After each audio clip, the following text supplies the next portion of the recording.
দিন যায়, রাত আসে। প্রকৃতির এই স্বাভাবিক নিয়ম এখন আর কার্যকর নেই যুক্তরাষ্ট্রের আলাস্কার উটকিয়াগোভি শহরে। গত শনিবার শেষবারের মতো সূর্য দিগন্তের নিচে নামার পর সেখানে শুরু হয়েছে এক দীর্ঘতম দিন। স্থানীয় সময় রাত 2টা 57 মিনিটে সূর্য ওঠার পর আগামী 2 আগস্ট পর্যন্ত টানা প্রায় 3 মাস শহরটিতে আর সূর্যাস্ত হবে না।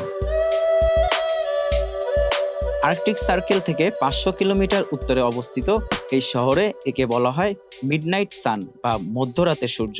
বিজ্ঞানের ভাষায় পৃথিবী তার কক্ষপথে 23.5 ডিগ্রি কোণে হেলে থাকার কারণেই মেরু অঞ্চলে এমন বিস্ময়কর পরিস্থিতি সৃষ্টি হয়। গ্রীষ্মকালে উত্তর মেরু সূর্যের দিকে হেলে থাকায় আর্কটিক অঞ্চলের এই এলাকায় সূর্য সবসময় দিগন্তের উপরেই অবস্থান করে। ফলে ঘড়ির কাঁটায় মধ্যরাত হলেও আকাশে দেখা মেলে ঝকঝকে সূর্যের আলো। শীতকালে এখানে ঘটে ঠিক এর উল্টো।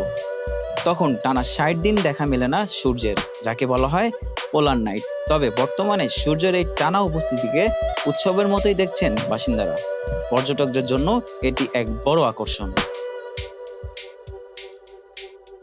বিজ্ঞানীদের মতে পৃথিবীর কক্ষপথ ও বায়ুমণ্ডলের আচরণ বুঝতে এই দীর্ঘ আলোকচক্র গবেষণার এক অন্যান্য সুযোগ।